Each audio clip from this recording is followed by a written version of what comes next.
ఢిల్లీలో Indian medical association నిర్వహించిన కార్యక్రమానికి పెద్దపల్లి కాంగ్రెస్ ఎంపీ గడ్డం వంశీకృష్ణ హాజరయ్యారు. తనతో పాటు చాలా మంది ఎంపీలు హాజరయ్యారని చెప్పారు. ఎంపీగా తన వంతు సహాయ సహకారాలు అందిస్తానని స్పష్టం చేశారు. పెద్దపల్లి లోక్సభ నియోజకవర్గంలోనూ హెల్త్ క్యాంప్స్ ఏర్పాటు చేస్తామని ఇండియన్ మెడికల్ అసోసియేషన్ ప్రతినిధులు తనతో చెప్పారని తెలిపారు ఎంపీ వంశీకృష్ణ. ఇక ఇండియన్ మెడికల్ అసోసియేషన్ నిర్వహించబోయే హెల్త్ క్యాంప్స్ నిరుపేదలకు చాలా ఉపయోగకరంగా ఉంటుందన్నారు వంశీకృష్ణ. ఈ రోజు ఇండియన్ మెడికల్ అసోసియేషన్ వారు ఇండియన్ హ్యాబిటాట్ సెంటర్లో ప్రోగ్రాం పెట్టడం జరిగింది.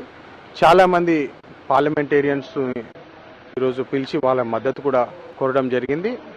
నేను కూడా నా భాగంగా నా తరఫున ఇండియన్ మెడికల్ అసోసియేషన్ కోసం పార్లమెంటేరియన్గా నా తరఫున నేను వారికి సహకారంగా ఉంటానని చెప్పి వారికి హామీ ఇవ్వడం జరిగింది.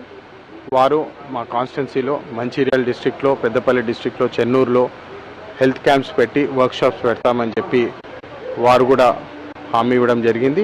ఈ అసోసియేషన్ ద్వారా పేద ప్రజలకు హెల్త్ కేర్ అనేది అందరికీ వాళ్ళ యాక్సెస్లో ఉండాలా, అందరికీ మంచి వైద్యం కలిగేటట్టు మేము పనిచేస్తామని చెప్పి ఐఎంఏ వాళ్ళు చెప్పడం జరిగింది. దాని ప్రకారం మేము కూడా పార్లమెంట్ తరఫున వారికి ఏ మద్దతు ఇవ్వచ్చో వారికి ఆ సహకారంగా ఉంటామని చెప్పి తెలియజేస్తున్నాం.